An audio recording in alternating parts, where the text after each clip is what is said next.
बिस्मिल्लाहिर्रहमानिर्रहीम। अस्सलाम वालेकुम। Class 9 chapter 3 dynamics. आज हमारा टॉपिक है 3.10 principal of conservation of momentum.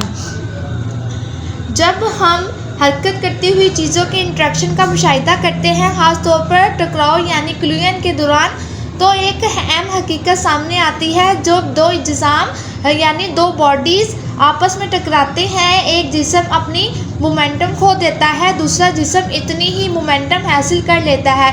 यानी एक जिस्म अपनी मोमेंटम को दूसरे जिस्म को अब ट्रांसफ़र कर देता है मोमेंटम को, यानी अपनी मोमेंटम खो देता है और दूसरे जिस्म में ट्रांसफ़र कर देता है। तजर्बात और मुशाहिदा से मालूम होता है कि कोलिजन से पहले और कोलिजन के बाद भी मोमेंटम वही रहती है, बशर्ते तय के निज़ाम पर कोई बैरूनी क़ुव्वत अमल ना कर रही हो।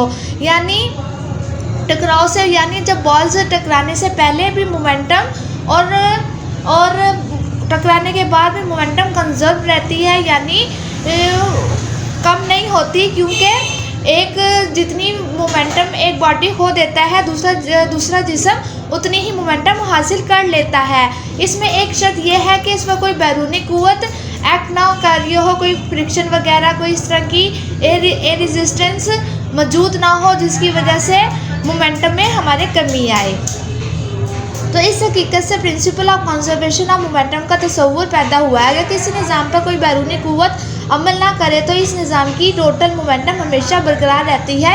ये कानून न्यूटन के तीसरे कानून हरकत से भी साबित होता है। हर अमल के बराबर और मुखालिफ रद्द-ए-अमल होता है। हर action and reaction are equal in magnitude but opposite in direction.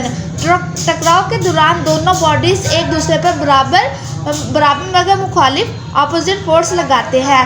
Forces का दुरानिया भी बराबर होता है। फोर्सेस का दुरानिया बराबर होता है, यानी एक ही दम में दोनों बॉडीज़ टकराती हैं और एक ही दम दोनों बॉडीज़ अलग हो जाती हैं। तो लिहाजा एक जिस्म जितनी मोमेंटम खो देता है, दूसरा जिस्म इतनी ही मोमेंटम हासिल कर लेता है। इस तरह टोटल मोमेंटम कंजर्व रहती है। दो बॉल्स की कोलिजन, एक हमवार सतह पर दो बॉल्स मौजूद है, यानी एक हमवार सतह है और उस पर दो बॉल्स मौजूद है और उस पर कोई बैरूनी क़ुव्वत एक्ट नहीं कर रही। कोलिजन से पहले एक बॉल हरकत में है और दूसरी बॉल रेस्ट पर है। तो आफ्टर कोलिजन पहली बॉल सुस्त हो जाती है, यानी कोलिजन के बाद जो पहली बॉल है वो सुस्त हो जाती है, दूसरी बॉल हरकत करने लगती है। अगर दोनों बॉल की इंडिविजुअल मोमेंटम बदल जाती है, दोनों की जो यानी इंडिविजुअल मोमेंटम है उन दोनों बॉल्स की बदल जाती है। एक बॉल सुस्त हो जाती है और एक बॉल हरकत करने लग जाती है, यानी टकराने से पहले एक बॉल रेस्ट पर होती है और दूसरी हरकत करती है। जब वो टकरा जाती है तो पहली बॉल सुस्त हो जाती है, जो रेस्ट पर बॉडीज़ होती है वो हरकत करने लग जाती है। तो इस तरह की इंडिविजुअली मोमेंटम भी तब्दील हो जाती है और टोटल मोमेंटम बिफोर और आफ्टर कंजर्व रहती है। तो system, the collection of object is known as a system. तो ऑब्जेक्ट के मजमूए को सिस्टम कहते हैं। कई अशिया के मजमूए को सिस्टम कहते हैं, यानी एक सिस्टम में कई अशिया मौजूद हो सकती हैं और उन अशिया के मजमूए को हम सिस्टम कह सकते हैं। तो अगर किसी निज़ाम पर कोई एक्सटर्नल फोर्स अमल ना करे, isolated system, if no external force act on any object of the system, it is known as isolated system। अगर किसी निज़ाम पर कोई एक्सटर्नल फोर्स अमल ना करे तो इसे आइसोलेटेड सिस्टम कहा जाता है। आइसोलेटेड सिस्टम में मौजूद अशिया आपस में फोर्सेस लगा सकते हैं, लेकिन बाहर से कोई फोर्स शामिल नहीं हो सकती। दो बॉल की वजाहत हम सिस्टम में हम दो बॉल्स की वजाहत को कंसिडर कर सकते हैं, यानी कि हमारे पास जो दो बॉल्स हैं ये एक सिस्टम है, लेकिन ये आइसोलेटेड सिस्टम है क्योंकि इसके ऊपर कोई बैरूनी क़ुव्वत एक्ट नहीं कर रही।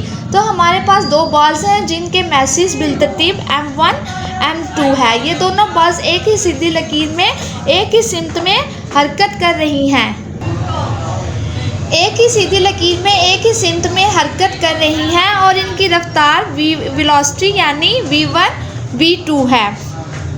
तो वेलोसिटी, पहली बॉल की वेलोसिटी V1 V2 से ज़्यादा है, यानी V1 is greater than V2, यानी बॉल 1 की वेलोसिटी ग्रेटर दैन है बॉल 2 की वेलोसिटी से। जब ये दोनों आपस में टकराती हैं तो एक ही दफ़ा में टकराएंगी और एक ही दफ़ा में ये अलग हो जाएंगी। और एक बॉल की forces equal in magnitude but opposite in direction है, यानी ये F1 जो एक बॉल की फोर्स है वो पॉजिटिव है और एक बॉल की फोर्स नेगेटिव है, यानी इसकी डायरेक्शन देखें इस तरफ है और इस फोर्स की डायरेक्शन देखें इस तरफ है। जो अपोजिट डायरेक्शन है उसके साथ नेगेटिव साइन आ जाएगा। और जब ये टकराने के बाद इनकी वेलोसिटी v1 प्राइम हो जाएगी और बॉल 2 की वेलोसिटी v2 प्राइम हो जाएगी। तो टोटल मोमेंटम बिफोर क्लूजन तो हमारे पास m1 v1 plus m2 v2 होगा और total momentum after क्लूजन m1 v1 prime plus m2 v2 prime होगा। कंजर्वेशन ऑफ मोमेंटम मिकदार हरकत मोमेंटम असूल के मुताबिक अगर किसी अलग निज़ाम पर कोई बैरूनी क़ुव्वत अमल ना करे तो निज़ाम की कुल मिकदार हरकत मोमेंटम क्लूजन से पहले और क्लूजन के बाद कंजर्व रहती है। तो the principle of conservation of momentum state that if no external force act on isolated system, the final total momentum of the system is equal to the initial total momentum of the system.